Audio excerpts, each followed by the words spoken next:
ഇനി നമ്മൾ മറ്റ് പ്രധാനപ്പെട്ട വാർത്തകൾ കൂടി പരിശോധിക്കാൻ പോവുകയാണ്. പാകിസ്ഥാൻ പ്രധാനമന്ത്രി ഷഹബാസ് ഷെരീഫും സൈനിക മേധാവി അസിം മുനീറുമായി വൈറ്റ് ഹൌസിൽ കൂടിക്കാഴ്ച നടത്തി US പ്രസിഡന്റ് ഡൊണാൾഡ് ട്രംപ്. ഇരുവരും മികച്ച നേതാക്കളാണെന്ന് കൂടിക്കാഴ്ചയ്ക്ക് മുന്നോടിയായി ട്രംപ് പറഞ്ഞിരുന്നു. US-ഉം പാകിസ്ഥാനും തമ്മിൽ ഒരു വ്യാപാര കരാർ ഒപ്പുവെച്ചതിന് ശേഷമാണ് നേതാക്കളുടെ കൂടിക്കാഴ്ച നടന്നത്.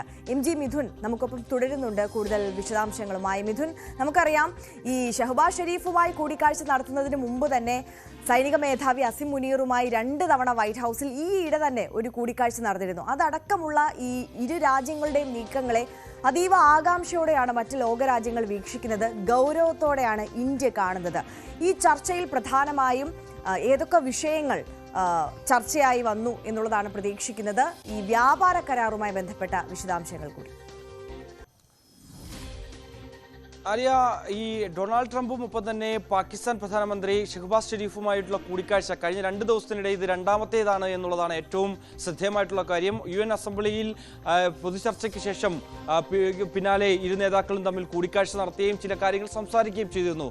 അതിനു പിന്നാലെയാണ് ഇപ്പോൾ പാകിസ്ഥാൻ പ്രധാനമന്ത്രിയും ഒപ്പം തന്നെ ചീഫ് മാർഷൽ അസിം മുനീറുമായി ഇപ്പോൾ ഡൊണാൾഡ് ട്രംപ് വീണ്ടും വൈറ്റ് ഹൌസിൽ കൂടിക്കാഴ്ച നടത്തിയിരിക്കുന്നത് എന്നുള്ളതാണ്. അടുത്തിടെ ഉണ്ടായിട്ടുള്ള പ്രതിരോധ കരാറുമായി ബന്ധപ്പെട്ടുള്ള വിഷയങ്ങൾ സ്വാഭാവികമായും ഈ ഒരു കൂടിക്കാഴ്ചയിൽ ചർച്ചയായി എന്നുള്ള കാര്യത്തിൽ സംശയമില്ല. ആ വിഷയത്തിൽ കൂടുതൽ ഈ ഇരു രാജ്യങ്ങളും തമ്മിലുള്ള ബന്ധം ഊട്ടിയുറപ്പിക്കുന്നതിന് വേണ്ടിയുള്ള ശ്രമങ്ങളുണ്ടാകും. മറ്റൊന്ന്, ഈ ഇത്തരത്തിൽ അഫ്ഗാനിസ്ഥാനിലെ ബഗ്രാം സൈനിക താവളം അത് തിരികെ വേണമെന്നുള്ളൊരു ആവശ്യം, അല്ലെങ്കിൽ അത് തങ്ങൾ തിരിച്ച് ആവശ്യപ്പെടുന്നു എന്നുള്ള അടക്കമുള്ള ഒരു ശക്തമായ മുന്നറിയിപ്പ്, അത് തിരിച്ചെടുക്കുമെന്നുള്ള ഒരു ശക്തമായ മുന്നറിയിപ്പ് അഫ്ഗാനിസ്ഥാന് മുന്നിലേക്ക് അല്ലെങ്കിൽ താലിബാന് മുന്നിലേക്ക് ഒരു മുന്നറിയിപ്പ് എന്ന രീതിയിൽ അമേരിക്കൻ പ്രസിഡന്റ് ഡൊണാൾഡ് ട്രംപിന്റെ ഭാഗത്തു നിന്നൊക്കെ ഒരു രീതിയിലുള്ള പ്രസ്താവനകൾ വരികയും ചെയ്യുന്നു. അതായത് നിങ്ങൾ തരാൻ തയ്യാറായില്ല എങ്കിൽ അത് തിരിച്ചെടുക്കാൻ തങ്ങൾക്കറിയാം, ബഗ്രാം സൈനിക താവളം തിരിച്ചേറ്റെടുക്കാൻ ഞങ്ങൾക്കറിയാം എന്നുള്ള രീതിയിലുള്ള ചില പരാമർശങ്ങൾ ഈ അമേരിക്കൻ പ്രസിഡന്റ് ഭാഗത്തു നിന്ന് ഉണ്ടാവുകയും ചെയ്തു. അതിന് പിന്നാലെ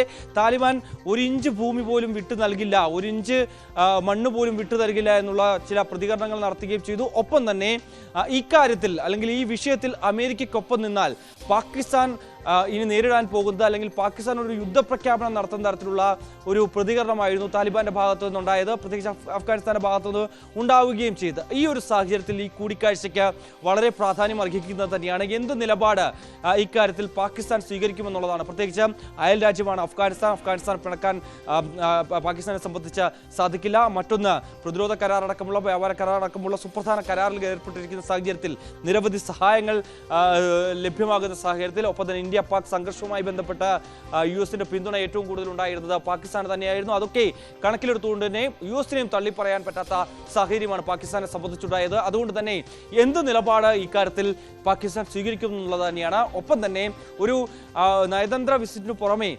പാകിസ്ഥാന്റെ സൈനിക മേധാവി കൂടി ഈ ഒരു കൂടിക്കാഴ്ചയുടെ ഭാഗമാകുമ്പോൾ സ്വാഭാവികമായും ഈ വിഷയങ്ങളൊക്കെ ചർച്ചയായെന്ന് നമുക്ക് അനുമാനിക്കേണ്ടിയിരിക്കുന്നു. മറ്റൊന്ന്, ഈ അടുത്തിടെ ഉണ്ടായിട്ടുള്ള പ്രതിരോധ കരാറുമായി ബന്ധപ്പെട്ട അല്ലെങ്കിൽ അതിൽ കൂടുതൽ ആയുധങ്ങൾ കൈമാറ്റം ചെയ്യുന്നതുമായി ബന്ധപ്പെട്ടുള്ള ചില വിഷയങ്ങൾ ഉണ്ട്. അതുമായി ബന്ധപ്പെട്ട സുപ്രധാന കരാറുകളിലേക്ക് ഏർപ്പെടുന്ന തരത്തിലേക്ക് കാര്യങ്ങൾ പോകുമെന്നാണ് നമ്മൾ പ്രതീക്ഷിക്കുകയും ചെയ്യുന്നത്. അതുവേണ്ടിയുള്ള കൂടുതൽ ചർച്ചകൾ ഇനി ഉണ്ടാകുമെന്നുള്ള കാര്യങ്ങൾ കൂടി നേരത്തെ തന്നെ ട്രംപ് വ്യക്തമാക്കുകയും ചെയ്തു. ഇരു നേതാക്കളും നല്ല ബന്ധം പുലർത്തുന്നവരാണ്. അവരുമായി കൂടിക്കാഴ്ച നടത്താൻ താൻ നേരത്തെ ആഗ്രഹിച്ചു തന്നെയാണ്. മുൻകാലങ്ങളിൽ നടത്താൻ കൂടിക്കാഴ്ചയിൽ ചില ധാരണകളിലേക്ക് എത്തിയിരുന്നു. അതൊന്ന് ഊട്ടിയുറപ്പിക്കുന്നതിന് വേണ്ടിയാണ് അടുത്ത കൂടിക്കാഴ്ചകൾ സഹായകരമാകുമെന്നുള്ള തരത്തിലുള്ള ചില പ്രതികരണങ്ങളാണ് അമേരിക്കൻ പ്രസിഡന്റ് ഡൊണാൾഡ് ട്രംപിന്റെ ഭാഗത്ത് വരികയും ചെയ്തിരിക്കുന്നത്. എന്തായാലും നിലവിൽ ഔദ്യോഗികമായിട്ടുള്ള ഒരു പ്രതികരണം ഈ 2 നേതാക്കളുടെയും ഭാഗത്തു നിന്ന് വന്നിട്ടില്ല എന്നുള്ളതാണ്. എന്തായാലും നിലവിൽ നമ്മൾ പ്രതീക്ഷിക്കുന്നതനുസരിച്ച് ഈ പ്രതിരോധ കരാറുമായി ബന്ധപ്പെട്ടും വ്യാപാര കരാറുമായി ബന്ധപ്പെട്ടും ഒപ്പം തന്നെ അഫ്ഗാനിസ്ഥാനിലെ ബഗ്രാം വ്യോമത്താവളവുമായി ബന്ധപ്പെട്ടുള്ള വിഷയങ്ങളൊക്കെ സ്വാഭാവികമായും ഈ ഒരു ചർച്ചയുടെ ഭാഗമായി വന്നിട്ടുണ്ടാകാമെന്ന് തന്നെയാണ് കരുതുന്നത്. തീർച്ചയായും MG മിഥുനാണ് വിശദാംശങ്ങളുമായി നമുക്ക്